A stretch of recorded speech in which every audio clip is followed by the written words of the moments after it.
الان میخوام درباره یه چیزی حرف بزنم که خیلیامون داریم لمسش میکنیم. خشم عمومی. نه اون خشم‌های کوچیک و لحظه‌ای، اون عصبانیتی که از فشار طولانی زندگی میاد، از بی‌ثباتی، از اخبار بد پشت هم، از احساس بی‌عدالتی، از له شدن آدم زیر توقعا و خرج‌ها و آینده نامعلوم. اگه این روزها زود از کوره در میری، اگه با یه جمله ساده قاطی میکنی، اگه بعدش خودت از خودت خجالت میکشی یا میترسی، اول این رو بگم: این واکنش الکی به وجود نمیاد. مغز و بدن آدم وقتی مدتها تحت فشار باشن، حساس‌تر میشن. این یعنی مسئله تو ضعف شخصیت نیست.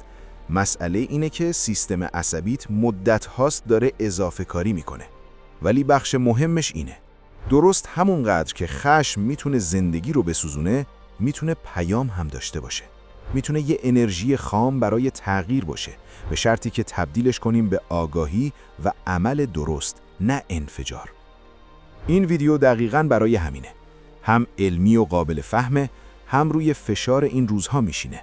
هم چند تمرین کوتاه میدم که همون لحظه بتونی اجراشون کنی، و هم روایتی از یونگ، همون چیزی که خیلی‌ها اسمش رو شنیدن: سایه. کارل گوستاو یونگ میگفت ما یه بخش‌هایی از خودمون رو که دوست نداریم ببینیم، هل میدیم توی بخش تاریکی روان که میشن سایه. سایه فقط بدی و خشونت نیست. میتونه ضعف، ترس، درماندگی، حس بی‌قدرتی، حس حقارت و حتی نیاز به دیده شدن باشه. وقتی جامعه فشار میاره و ما یاد میگیریم باید قوی باشی، باید تحمل کنی، باید چیزی بگی که بقیه قبول کنن، خیلی از این احساسها میرن توی سایه. و سایه وقتی دیده نشه، خودش رو از یه در دیگه نشون میده. با خشم ناگهانی، با پرخاشگری، با تحقیر، با فوش، با دعوا، با شکستن رابطه ها، یا حتی با خشم خاموشی که میره توی بدن و میشه سردرد و فشار خون و بیخوابی.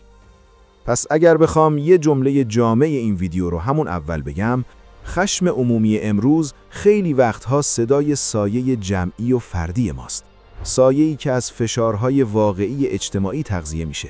ولی اگه آگاهانه باهاش رفتار نکنیم، به جای اینکه ما رو به سمت تغییر درست هل بده، ما رو علیه همدیگه میشورونه.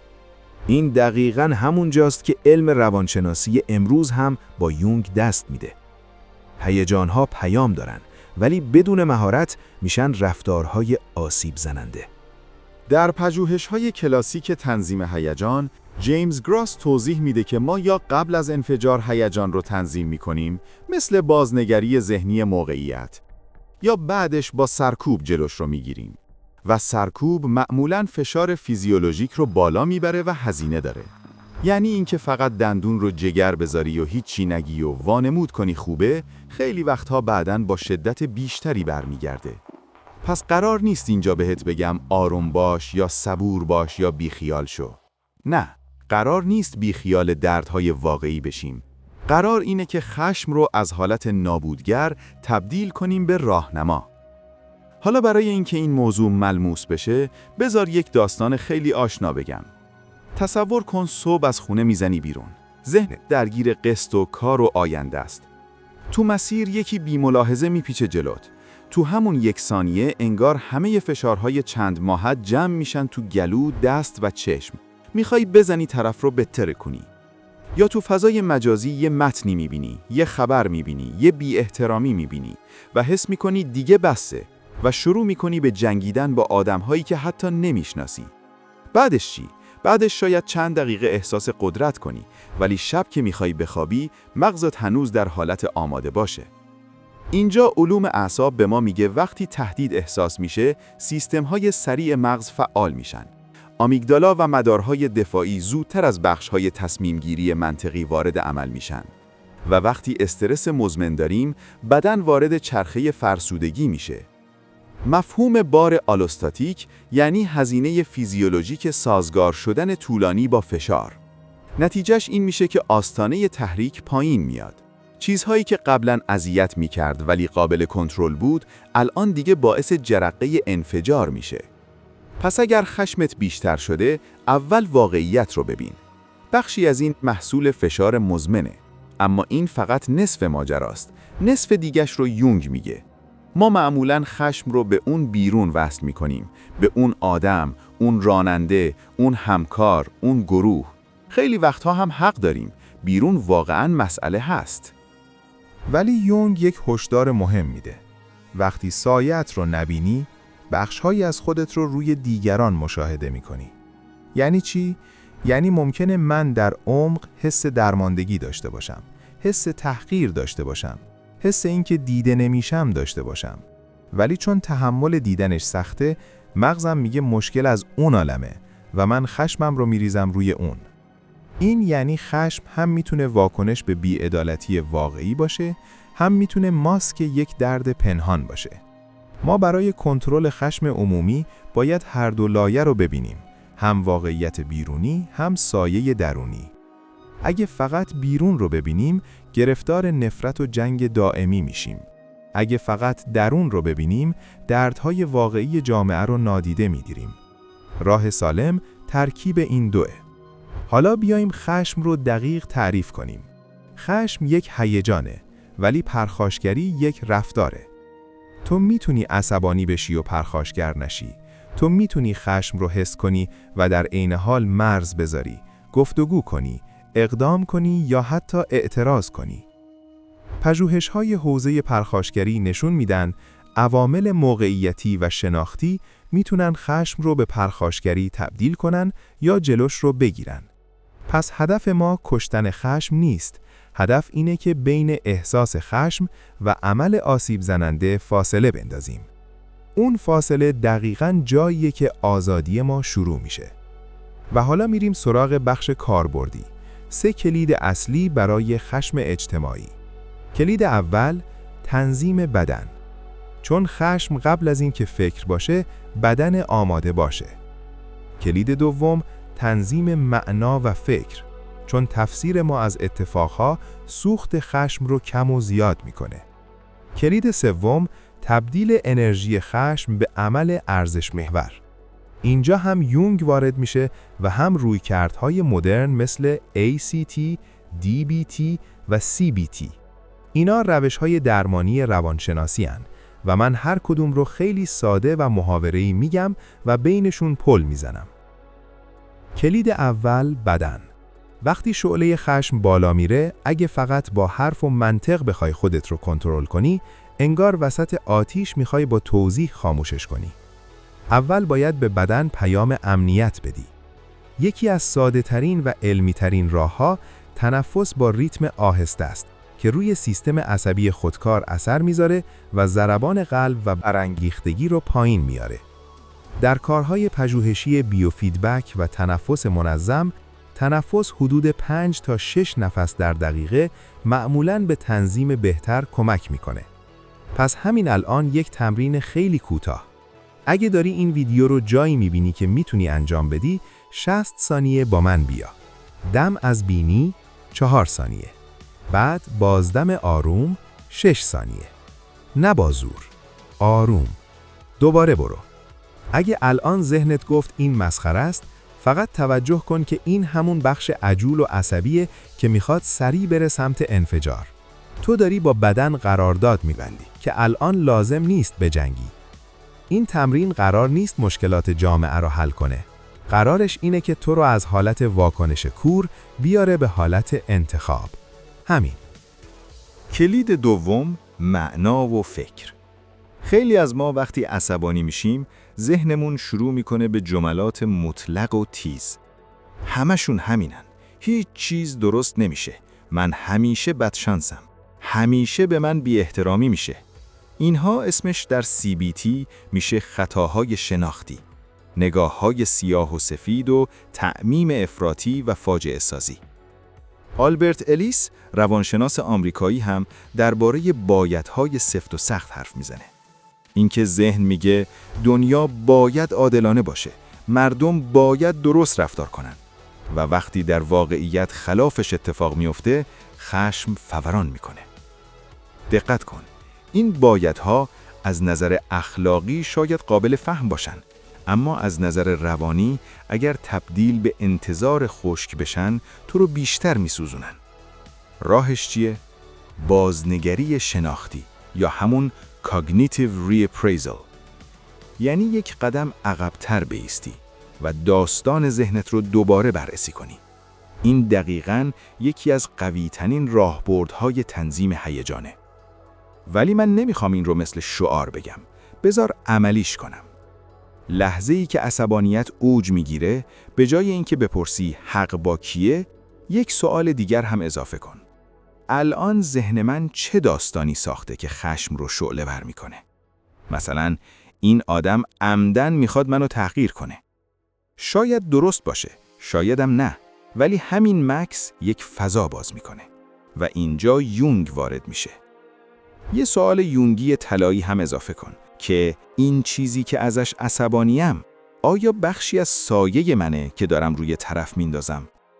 یعنی ممکنه اون آدم واقعاً بی‌ملاحظه باشه، اما چرا این اتفاق برای من انقدر انفجاریه؟ آیا چون من مدت هاست احساس ناامیدی دارم؟ آیا چون من سالها مجبور بودم ساکت باشم و الان با کوچکترین جرقه اون سکوت فشرده ترکیده؟ اینجا قرار نیست خودت رو مقصر کنی. قرار اینه که سهم خودت از ماجرا رو پس بگیری. چون تا وقتی همه چیز فقط بیرون باشه، تو هیچ اهرمی نداری. اما وقتی سهمت رو ببینی، اهرم پیدا می‌کنی. حالا یک تمرین کوتاه. اسمش رو بذار 1 دقیقه مواجهه با سایه. هر وقت عصبانی شدی، فقط این 3 جمله رو روی کاغذ یا توی نوت گوشی کامل کن. من از عصبانیم، چیزی که بیشتر از همه میترسوندم اینه که، و اگر این خشم یک پیام داشت، یونگ میگفت آگاهی تاریکی رو تبدیل به ماده قابل کار میکنه. تو با این 3 جمله خشم رو از حالت دود و آتش تبدیل میکنی به اطلاعات و این اطلاعات میتونه راهنمای اقدام باشه. کلید سوم، عمل ارزش محور. این قسمت برای خشم اجتماعی حیاتی ترین بخشه. چون خشم عمومی اگر فقط تخلیه بشه، جامعه رو خسته تر و تکه تکه تر میکنه. و اینجا یک نکته خیلی مهم. خیلی‌ها فکر میکنن باید خشمم رو خالی کنم تا سبک شم. ولی پژوهش‌های زیادی نشون دادن که تخلیه خشم به شکل داد زدن، فحش دادن، درگیری یا خیال تردازی انتقام الزاماً خشم رو کم نمی‌کنه و حتی میتونه مسیرهای عصبی پرخاشگری رو تقویت کنه. پس ما دنبال تخلیه نیستیم، دنبال تبدیل هستیم. اینجا ACT خیلی به درد میخوره. در ACT به جای اینکه تمام انرژی رو صرف جنگ با احساسات کنی، یاد میگیری با احساسات سخت مدارا کنی و در عین حال طبق ارزش‌هات عمل کنی. یعنی من عصبانیم و با این حال انتخاب میکنم چطور آدمی باشم. برای خشم اجتماعی این یعنی من حق دارم از شرایط ناراحت و خشمگین باشم، ولی انتخاب میکنم این انرژی رو کجا خرج کنم که هم من کمتر بسوزم، هم دیگران کمتر آسیب ببینن و هم احتمال تغییر بیشتر بشه. این همون جاییه که امید واقعی متولد میشه. امید واقعی مثبت اندیشی توخالی نیست. امید یعنی من هنوز یک سهمی از انتخاب دارم. اگه احساس میکنی هیچ کنترلی نداری، مغز میتونه وارد حالت درماندگی یاد گرفته شده بشه. چیزی که مارتین سلیگمن روانشناس آمریکایی دربارش حرف زد. و درماندگی خشم رو یا خاموش میکنه و میبره به افسردگی یا تبدیلش میکنه به انفجارهای بی هدف.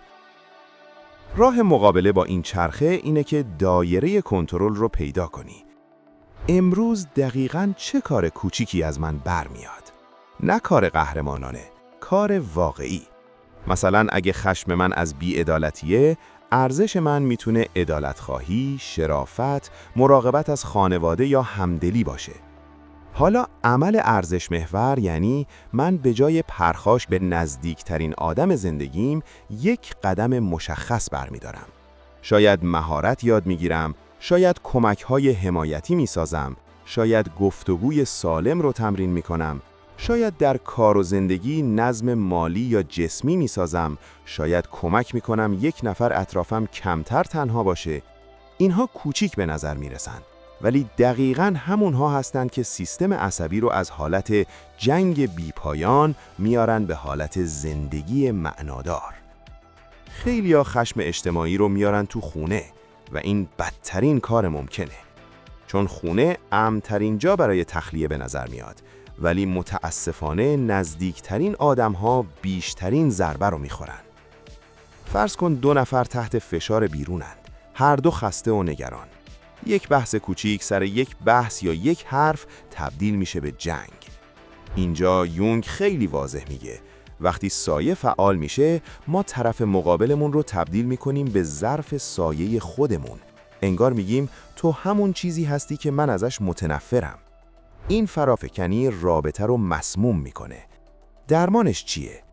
اینجا DBT یک مهارت خیلی ساده و کاربردی داره به اسم استاپ. یعنی مکث کن، یک قدم عقب برو، مشاهده کن توی بدن و ذهن چه خبره، آگاهانه ادامه بده. این مهارت نه فلسفه است نه شعار، اما یک ترمز واقعی بین تحریک و واکنش میذاره. پس این میشه تمرین دوم ما که خیلی هم کوتاهه.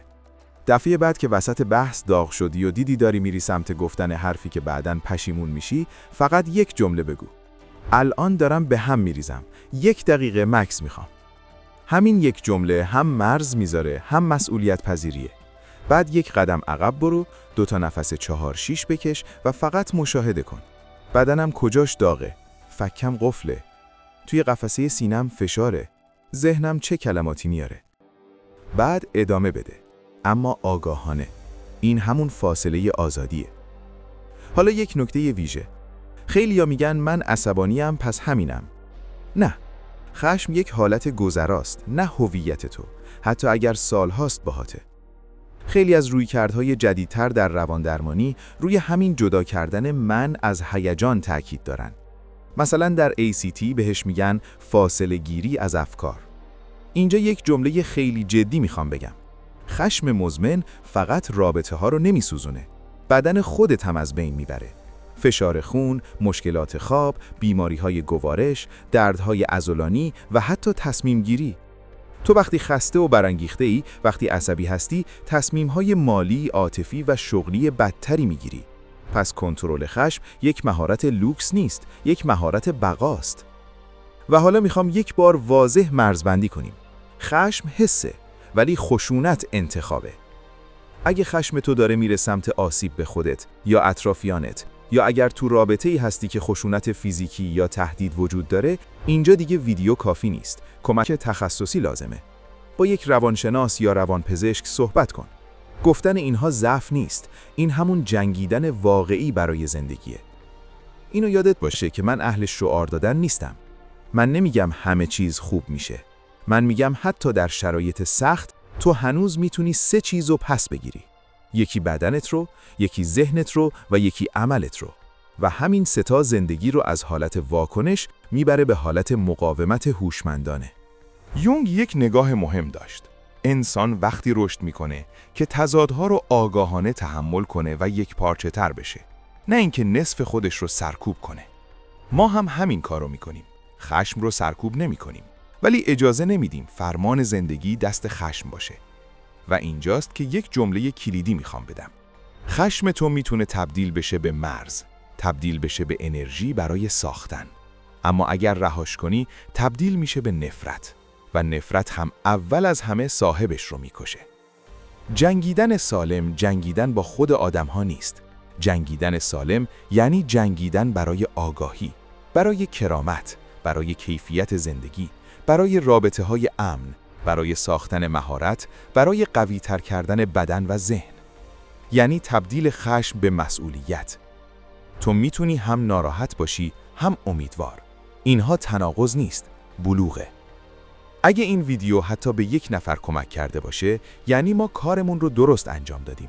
پس با لایکت به این چرخه کمک کن. راستی، خشم تو از کجا میاد؟ بی‌عدالتی، فشار مالی، بی‌احترامی، ترس از آینده یا احساس تنها موندن؟ یادت باشه، ما باید روانمون رو سالمتر نگه داریم و محکمتر ادامه بدیم.